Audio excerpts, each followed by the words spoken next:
मुलांनो, ionic equilibrium मधून 2 प्रश्न येतात. ते 2चे 2 प्रश्न तुमच्या सीईटीला ॲज इट इज आपल्या ह्या शीटमधून येऊ शकतात.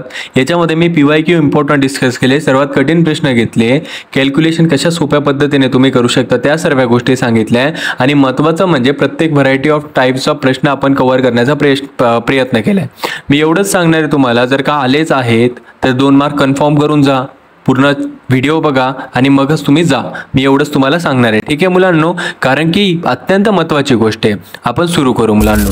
आता पहिला प्रश्न जो आहे मुलांनो तो विचारला आहे की टोटल नंबर ऑफ मोल जे असतात इलेक्ट्रोलाइटचे ते डिसोसिएटेड होतात जेव्हा इक्विलिब्रियम अटेंड होतो. कॉमन सेन्सची गोष्ट आहे मुलांनो, त्याला आपण डिग्री ऑफ डिसोसिएशन असं म्हणतो, ठीक आहे. त्याला आपण डिग्री ऑफ डिसोसिएशन असं म्हणत असतो, ठीक आहे. आता पुढे नेक्स्ट क्वेश्चन. हा प्रश्न जो होता तो 2021ला आला होता. आता मुलांनो सांगितलंय की 2010चा प्रश्न आला होता की कॉन्जुगेटेड ऍसिड आणि कॉन्जुगेटेड बेस हे एकमेकांपासून कसे विभिन्न असतात. मुलांनो, कॉन्जुगेटेड ऍसिडमध्ये काय असतं की त्याच्यामध्ये प्रोटॉन असतो आणि कॉन्जुगेटेड बेसमध्ये प्रोटॉन नसतो. म्हणजे प्रोटॉनने त्यांच्यामध्ये आपल्याला विभागणी किंवा त्यांच्यामध्ये विभिन्न आपल्याला बघायला मिळतं, ठीक आहे, विभिन्नता. आता पुढे मुलांनो, हा जो तिसरा प्रश्न आहे, या तिसऱ्या प्रश्नामध्ये काय विचारलंय की कोण प्रोटॉन पाण्यापासून प्रोटॉन कोण ऍक्सेप्ट करणार. मुलांनो, हा जो NH3 असतो, ज्या वेळेला आपण याची रिएक्शन वॉटर सोबत करतो, म्हणजे NH3 ची रिएक्शन आपण ज्यावेळेस वॉटर सोबत करतो तेव्हा वॉटर म्हणतो मी H याला देणार आणि माझ्यामधला OH मी तसंच ठेवणार, बरोबर. मग वॉटरने याला H दिला म्हणजे हा NH3 चा NH4+ झाला आणि तो OH- मला ॲज इट इज बघायला मिळाला. म्हणजे सर मला ह्या केसमध्ये NH4+ बघायला मिळाला, म्हणजे प्रोटॉन जो होता वॉटरने अमोनियाला दिला, त्याच्यामुळे ऑप्शन सी काय असणार आहे सर, करेक्ट असणार आहे. आता इथं चौथ्या प्रश्नामध्ये सांगितलंय की H+ देणारा ऍसिड असतो असे कुठली थेरी सांगितली. अरेनियस थेरीने बोललो होतो ना, सोपी गोष्ट आहे. पुढे आता 2022ला आलेला एक प्रश्न आहे, तो सांगतोय की खालील रिएक्शनमध्ये ऍसिड कोण आणि बेस ऍसिड कोण असणार ते ओळखा. याच्यामध्ये H दिसतोय म्हणजे ऍसिड झाला, याच्यामध्ये H दिसतोय म्हणजे ऍसिड झाला. सर तुम्ही एवढे इझिली आणि पटकन MCQ कसे सॉल्व्ह करतात, याच्या मागचं कारण आहे प्रॅक्टिस मेक्स मॅन परफेक्ट आणि क्रॅश कोर्सचं लेक्चर तुम्ही अजून पण नसणार बघितलं, तुम्ही फार मोठी गोष्ट मिस करताय, एवढंच सांगणार. सर्वांनी क्रॅश कोर्स एकदम डिटेलमध्ये बघायचा, सर्व गोष्टी मी तिथे एक्सप्लेन केलेल्या आहे. चॅनलवर जे पण काही व्हिडिओ कंटेंट आहे ते एकदम प्रीमियम आणि चांगल्या क्वालिटीचं आहे. सर्व बघणारच अशी मला इच्छा पण आहे आणि विश्वास पण आहे, ठीक आहे. म्हणजे याचं ऑप्शन आलं सी. आता पुढचा प्रश्न विचारलाय की लेविज ऍसिड असा कुठला पदार्थ असणार आहे. लेविज ऍसिड म्हणजे कुठला पदार्थ असतो. कॉमन सेन्सची गोष्ट आहे, लेविज ऍसिडमध्ये आपल्याला पहिला अल्फाबेट A बघायला मिळतोय, म्हणजे तो इलेक्ट्रॉनला ऍक्सेप्ट करतो आणि जो इलेक्ट्रॉनला ऍक्सेप्ट करतो त्याला आपण लेविज ऍसिड म्हणतो आणि जो इलेक्ट्रॉनला डोनेट करतो त्याला आपण लेविज बेस असं म्हणतो, ठीक आहे. पुढे काय सांगतोय बघा, एक मोनोबेसिक ऍसिड दिले. काय दिले मुलांनो, मोनोबेसिक ऍसिड दिले, ज्याचा आपल्याला अल्फा म्हणजे पर्सेंटेज ऑफ अल्फा किती दिलाय मला 0.1 दिलाय आणि कॉन्सन्ट्रेशन किती दिले त्याने मला 0.04 मोलार दिले, बरोबर आहे. कॅल्क्युलेट द डिसोसिएशन कॉन्स्टंट म्हणजे मला Ka क्वेश्चन मार्क आहे, बरोबर. आपल्याला Ka एक फॉर्म्युला माहीत असतो, अल्फा स्क्वेअर C. आता इथं मला अल्फा माहिती आहे का, नाही माहिती. आता बघा लक्ष द्या, पर्सेंटेज अल्फा आहे तो. आता पर्सेंटेज ऑफ अल्फाचा फॉर्म्युला असतो मुलांनो अल्फा × 100, बरोबर. मग आता अल्फा काय करणार, पर्सेंटेज अल्फा अपॉन 100, बरोबर. मग आता 0.1 अपॉन काय करणार आहे मुलांना आपण 100, म्हणजे काय होणार 10⁻³ आता अल्फा स्क्वेअरची व्हॅल्यू आली माझ्याकडे 10⁻³ चा स्क्वेअर इंटू सी किती दिले मला 4 × 10⁻², मी त्याला लिहू शकतो दिले, बरोबर आहे. आता काय होणार आहे, हा -2 10⁻6 होणार, 10⁻6 आणि हा -2 इकडं आला, हा 4 ॲज इट इज राहिला, बरोबर. म्हणजे 10⁻8 × 4 कुठलं ऑप्शन करेक्ट आलं, सी.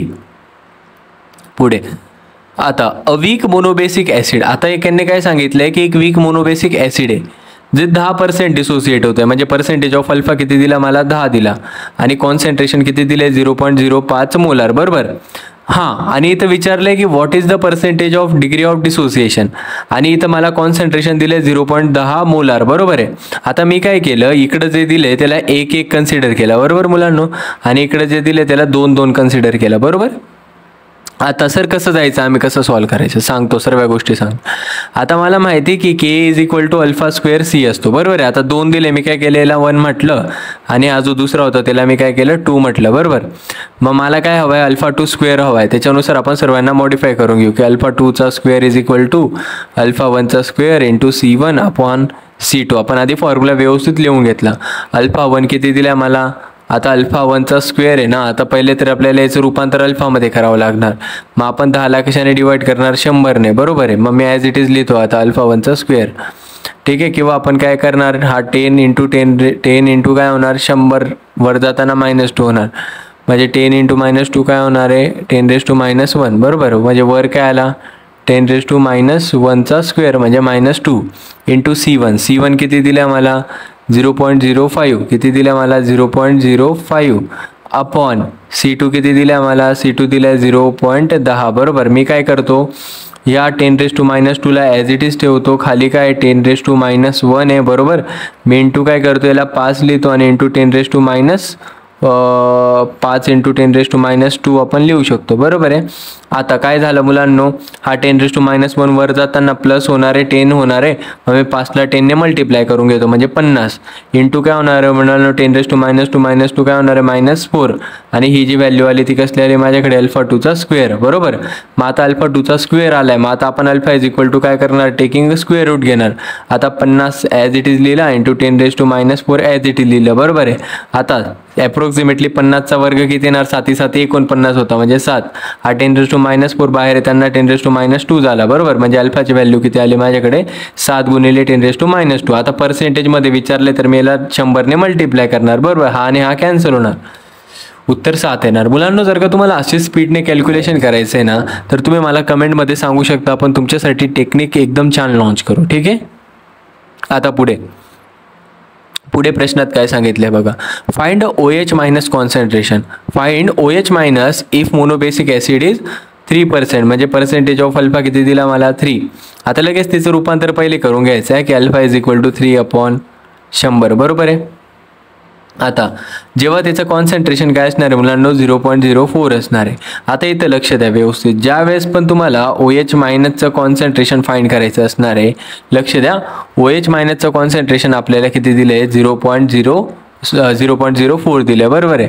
आता या केसमध्ये तुम्हाला काय करावं लागतं मुलांना, एक फॉर्म्युला असतो C इंटू अल्फा. काय असतो मुलांना फॉर्म्युला, C इंटू अल्फा. तेव्हा आपल्याला OH मायनसचं कॉन्सन्ट्रेशन मिळणार. आता Cची व्हॅल्यू किती दिली मला 0.04 इंटू अल्फा. अल्फा काय आहे 3/100 आहे, 3 काय आहे 100, बरोबर. आता मी काय केलं, याला काय लिहू शकतो मी 4 इंटू 10⁻2 लिहू शकतो, बरोबर. इंटू हा वर येणार पुन्हा 10 काय होणार मायनस, खाली मायनस आहे ना, खाली प्लस आहे म्हटल्यावर वर जाताना इंटू 3, 4 त्रिक काय आलं मुलांनो 12 इंटू 10⁻2 काय होणार आहे 4. मी याला 1.2 इंटू 10⁻3 लिहू शकतो का, हो. ऑप्शन कुठला आला मुलांनो, डी. नेक्स्ट, अरे बापरे. आता नेक्स्ट क्वेश्चन, सर जास्ती प्रश्न का घेत आहे, कंटाळा येतो, हे उद्या कंटाळा. जास्ती प्रॅक्टिस केल्या जास्त सराव होणार, जास्त सराव केला जास्तीत जास्त मार्क्स येणार, ठीक आहे. pH विचारलाय, काय विचारलाय pH. आता लक्ष द्या, आपल्याला काय दिले त्यांनी, कॉन्सन्ट्रेशन दिले, KOHचं कॉन्सन्ट्रेशन दिले, ठीक आहे ना. म्हणजे याच्यामध्ये OH मायनसचंच कॉन्सन्ट्रेशन दिले असं कन्सिडर करा. किती दिले ते आपल्याला 0.02, म्हणजे मी याला 2 इंटू 10⁻3 लिहू शकतो हे दिले, ठीक आहे. आता या केसमध्ये तर आपण इथपर्यंत पोहोचलो. आता आपल्याला एक गोष्ट माहीत असते की POH is equal to -log⁻10 OH मायनसचं कॉन्सन्ट्रेशन असतं, बरोबर आहे. मग मी काय केलं, is equal to -log⁻10 OH मायनसचं कॉन्सन्ट्रेशन किती दिलं 2 इंटू 10⁻3. सर याला कसं सॉल्व करायचं मुलांना, याला सॉल्व करण्यासाठी तुम्हाला चॅनलवर एक व्हिडिओ आहे लॉगचा, कॅल्क्युलेशनचा, ते एकदम इझिली सॉल्व करू शकता तुम्ही. आता इथं काय येणार आहे, log of m into n आहे, मग log a plus log b करू शकतो, म्हणजे log⁻10 2 प्लस log⁻10 -3, बरोबर आहे. आता हा -3 जेव्हा इकडे येणार ना, -log⁻10 झालं ना, म्हणजे हा याची पूर्ण व्हॅल्यू 3 येणार हा मुलांनो, याची पूर्ण व्हॅल्यू 3 येणार. सर कसं येणार, प्लीज तुम्ही तो व्हिडिओ बघा, तुम्हाला सर्व कळणार. -log⁻10 2 प्लस याची व्हॅल्यू आले 3, मग मी काय केलं 3 वजा log⁻10 2, बरोबर आहे. आता log⁻10 2 ची व्हॅल्यू जी असते ती 3010 असते, म्हणजे 3 वजा 0.3010 हे जेव्हा आपण करणार 3 वजा, मग त्याच्यानंतर माझ्याकडे उत्तर येणार आहे 2.669. म्हणजे जे की कुठला ऑप्शन आला आपल्याकडे, अरे कुठे गेलं ऑप्शन, अरे ऑप्शन नाही रे बाळांनो, हे जे आलं आहे आपल्याकडे ही व्हॅल्यू आली OHची. कसली आली आपल्याकडे, OHची व्हॅल्यू आली. OH पण नाही म्हणता येणार, ही व्हॅल्यू आली आपल्याकडे POHची, बरोबर. मग आता आपल्याला POHची व्हॅल्यू मिळाली, मग आपल्याला एक रिलेशन माहिती आहे, PH plus POH is equal to काय असतं मुलांनो, 14. मला आता PH काढायचा आहे, मग PH आणि POHची व्हॅल्यू मला दिली ना 2.669 इज इक्वल टू काय आला 14. मग आता PH इज इक्वल टू काय येणार मुलांनो, 14 मायनस 2.669. म्हणजे माझ्याकडे PHची व्हॅल्यू किती आली मुलांनो, जवळपास 11.3. किती आली माझ्याकडे, 11.3. मोठा प्रश्न होता सर, कठीण वाटला, वाटू द्या. कारण की अधिक जास्त ज्या व्यक्तीला ठोकरे लागतात तोच अधिक वर जातो. अधिक कठीण तुम्ही प्रश्न सॉल्व केले तर CET तुमच्या हाताखालची खेळ होणार आहे. कळालं. ऑप्शन कुठला आला, C. Next question. आता नेक्स्ट काय सांगतोय, आता बघा कॉमन सेन्सची गोष्ट आहे. आता NaCl आहे मुलांनो, काय दिला त्याने, NaCl दिला. आता NaCl हा एक साल्ट आहे जो कोणाकोणापासून तयार झाला होतो, एक NaOH आणि एक असतो मुलांनो HCl, बरोबर. हा काय स्ट्रॉंग बेस आणि हा काय मुलांनो स्ट्रॉंग ॲसिड, बरोबर. हे जेव्हा कंबाईन होतं तेव्हा यांच्यातून रिमूव्ह वॉटर होतं आणि NaCl तयार होतं, बरोबर. मग NaCl हा जो आहे मुलांनो साल्ट आहे स्ट्रॉंग ॲसिड आणि स्ट्रॉंग बेसचा. म्हणजे हा काय असतो सर, न्यूट्रल असतो, ठीक आहे. मग न्यूट्रल असणार, मग त्याची pHची व्हॅल्यू किती येणार आहे, 7. एवढा सोपा प्रश्न होता, ठीक आहे. 2022ला आला. Next, identify the salt which does not goes hydrolysis. आता हायड्रोलिसिस कोणने दाखवणार मुलांनो, जो स्ट्रॉंग ॲसिड आणि स्ट्रॉंग बेस असणार तो हायड्रोलिसिस शो करत नाही. एवढी गोष्ट लक्षात ठेव.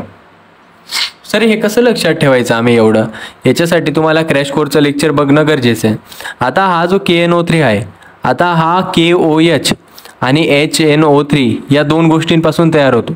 KOH जो असतो तो असतो स्ट्रॉंग बेस, KOH काय असतो स्ट्रॉंग बेस, आणि HNO3 असतो स्ट्रॉंग ॲसिड. मग या दोन गोष्टींपासून जो ॲसिड साल्ट तयार होतो तो आहे KNO3. मग त्याच्यामुळे तो हायड्रोलिसिस दाखवणार का सर, कसं दाखवणार मुलांनो, नाही दाखवणार तो. कळलं का तुम्हाला, नाही दाखवणार तो. ठीक आहे. आता पुढे, a buffer solution is prepared by mixing. आता लक्ष द्या, एक बफरची गोष्ट चालू आहे. बफर सोल्युशन दिले, कॉन्सन्ट्रेशन दिले 0.1 मोलार कॉन्सन्ट्रेशन दिले, आणि हे जे कॉन्सन्ट्रेशन आहे ना ते आपल्याला, एक मिनटं जरा बघून घेऊ दे चालू आहे का नाही. हां, अरे बापरे, असं काय, मी दिसतच नव्हतं काय, कधी सांगणार. आता बघा, अ बफर सोल्युशन. आता बफर सोल्युशन दिलं आहे, 0.1 मोलर कॉन्सन्ट्रेशन दिलं, इथं 0.2 मोलर दिलं आहे आणि pH विचारलं आहे, ठीक आहे. आता कसं सॉल्व करायचं सर हा प्रश्न सॉल्व करताना मुलांना तुम्हाला एक गोष्ट लक्षात ठेवावी लागणार, ती आहे फॉर्म्युला. आता आपल्याला pH विचारला आहे ना, pK दिला आहे, मला लगेच डोक्यात गोष्ट यायला पाहिजे की pH is equal to pKa plus log to the base 10, त्याच्यानंतर साल्टचं कॉन्सन्ट्रेशन अपॉन ॲसिडचं कॉन्सन्ट्रेशन, ठीक आहे. आता मुलांनो हा जो NaCN आहे तो साल्ट आहे, म्हणजे NaCNचं जे कॉन्सन्ट्रेशन दिलं आहे ते साल्टचं आहे, आणि जो HCN आहे तो ॲसिड आहे, त्याच्यामुळे त्याचं 0.1 दिलं आहे, बरोबर. मग आता काय केलं, pK किती दिला मला 9.3. आता व्हॅल्यू टाका, 9.3 दिला, त्याच्यानंतर काय केलं log टू द बेस 10, आणि साल्टचं कॉन्सन्ट्रेशन किती दिलं 0.2 अपॉन याचं किती दिलं ॲसिडचं 0.1. आता अप्रॉक्सिमेटली काय होणार आहे, हा 1च होणार ना, सॉरी हा 2 होणार, म्हणजे 9.3 plus log to the base 10, हा 2 आला. 9.3 plus log to the base 10, 2ची व्हॅल्यू काय असते 0.3010. आताच मागे सांगितलं ना, ही व्हॅल्यू किती येणार आहे माझ्याकडे ॲडिशन केल्यानंतर 9.710. ऑप्शन नंबर बी. हे सर्व प्रश्न मुलांना मोस्ट एक्सपेक्टेड प्रश्न आहे, मी आधीच सांगतोय. आता मुलांना आपला लास्ट प्रश्नापर्यंत पोहोचलोय आपण. आता लक्ष द्या, Ca3PO42 दिला आहे, ठीक आहे. आता याला डिसोसिएट करायचं मुलांना, याला कसं डिसोसिएट करणार. आता बघायचं झालं तर Ca किती बघायला मिळतं आहे मला, इथं 3 Ca बघायला मिळतं आहे, बरोबर. मग 3 Ca लिहिले, मला PO4 किती बघायला मिळतं मुलांनो 2 बघायला मिळतं बरोबर. मग आता मी काय करणार आहे समजून घ्या व्यवस्थित. आता यांचं अशा पद्धतीने काय झालं डिसोसिएशन झालं बरोबर आहे. आता इथं जो 2 दिसतोय तो याच्या डोक्यावर जाऊ द्या आणि इथं 3 जो दिसतोय तो याच्या डोक्यावर जाऊ द्या बरोबर. मग अशा पद्धतीने यांचं डिसोसिएशन झालं. मग आपल्याला KSP सांगितलं आहे. आता KSP म्हणजे काय असतो सर. आता KSP इज इक्वल टू काय करायचं तुम्हाला सुरुवातीला याला लिहून घ्या CA+2 तुम्ही लिहिला आणि त्याच्या बाजूची पॉवर त्याच्या डोक्यावर जाऊ द्या ठीक आहे. त्याच्यानंतर तुम्हाला तसंच हे लिहून घ्यायचं आहे PO4 - 3 आणि त्याच्या बाजूची पॉवर त्याच्या डोक्यावर जाऊ द्या ठीक आहे. असं ऑप्शन बघा जरा कुठे सर बी ऑप्शन सर. मुलांना मला एवढंच सांगायचं आहे बघा. आता आपण हे सिरीज तर most of the time me continue करण्याचा प्रयत्न करणार आहे म्हणजे करणारच आहे. पण तुम्ही मला सांगा की कंटिन्यू करायची का नाही. आता 14 ते 15 प्रश्न आपण घेतोय डेली. हे प्रश्न मी तुम्हाला सांगतो मुलांना एवढं फायदेशीर आहे तुम्हाला. जे तुम्हाला प्रश्न बघायला मिळणार आहे तुमच्या परीक्षेमध्ये ते सर घेत आहे. याचं महत्त्व तुम्हाला परीक्षा देऊन आल्यानंतर कळणार की सरांनी घेतलेला प्रत्येक प्रश्न आम्हाला तिथं बघायला मिळाला होता. मी एवढंच सांगणार आहे मुलांनो. चॅनलला अजून पण सबस्क्राईब नसेल केलं करून टाका. अजून पण तुमच्या मित्रांना माहिती नाही कळवली तर कळवा. कारण की आत्तापर्यंत केमिस्ट्रीचा पेपर जो आहे अनेक विद्यार्थ्यांना कठीण वाटतो आणि तो कठीण वाटायला नको. त्याच्यामुळे आपण प्रयत्न करतोय. तुम्ही पण करत राहा मुलांनो. चांगला अभ्यास करा. आवडलं तर एक लाईक करा मुलांनो. सिरियसली सांगतोय फार जास्त कष्ट करावे लागतात. एक व्हिडिओ बनवण्यासाठी 5 ते 6 तासाचा कालावधी लागतो. ते लागू द्या. पण तुम्ही तसं मला थोडंसं मोटिवेशन कसं असतं आतून मोटिवेशन कधी वाटतं मुलांनो कार्य करण्याचं की तुम्ही चांगल्या कमेंट्स केल्या तुम्ही चांगले लाईक केलं सबस्क्राईब केलं तर आतून देखील वाटतं ते कळालंय ठीक आहे. आता आपण मुलांना थांबूया. सर्वांना बेस्ट ऑफ लक. अधिक मुलांपर्यंत पोहोचवण्यासाठी तुमचं मनाच्या हृदयापासून हृदयाच्या प्रत्येक कानाकोपऱ्यापासून तुमचं हार्दिक अभिनंदन ठीक आहे. थांबा.